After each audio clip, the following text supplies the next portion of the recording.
Les championnats de voitures de tourisme motorisés par un V8 sont une source d'inspiration pour les éditeurs de jeux vidéo. Codemasters a déjà montré son intérêt pour ces championnats au travers de sa saga TOCA qui fit la part belle au DTM et au V8 Supercars. Superstars V8 Racing est un championnat italien au sein duquel on retrouve des pilotes tels que Gianni Morbidelli, Pierluigi Martini. Le jeu permet de prendre le volant des voitures prestigieuses, des plus grands constructeurs comme BM, Audi ou Jaguar. C'est un championnat essentiellement italien car les pistes sont pour la plupart italiennes. On peut citer Monza ou le Mugello, connus dans le monde entier pour la F1 ou le MotoGP. On peut aussi rouler à Vallelunga, à Misano. Nous avons aussi joué avec des pistes du monde entier, comme le circuit de Portimao au Portugal ou celui de Kyalami en Afrique du Sud.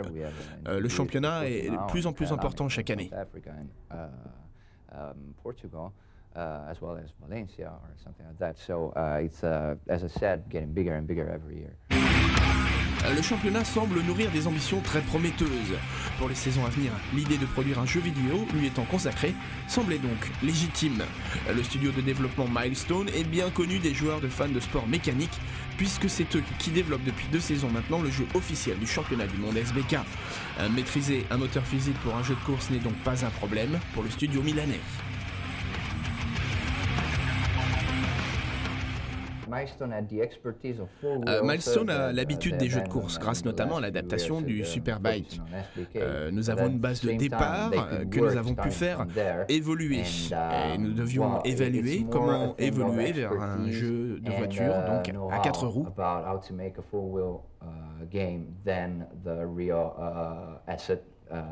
Le jeu repose donc sur le moteur physique de Superbike. Le comportement est aussi précis que dans notre jeu de moto. Mais nous avons quand même dû nous adapter au maniement d'une voiture, donc travailler sur les suspensions, sur le comportement, sur tout ce qui concerne le comportement d'une voiture de course. Et pour finir, finalement, nous sommes assez éloignés de notre moteur de moto. So without the real tuning, the real focusing on a brand new approach to the game, to their physics engine, it wouldn't have been possible. Afin de rendre le titre crédible, les éditeurs tentent de rester le plus fidèle possible à la réalité. Le jeu doit être précis dans la modélisation des autos et des tracés. Il faut aussi avoir une vraie cohérence en termes de comportement. Les développeurs ont dû trouver le bon compromis entre arcade et simulation. La chance pour les éditeurs, c'est de compter au sein du championnat un passionné de jeux vidéo, Gianni Morbidelli.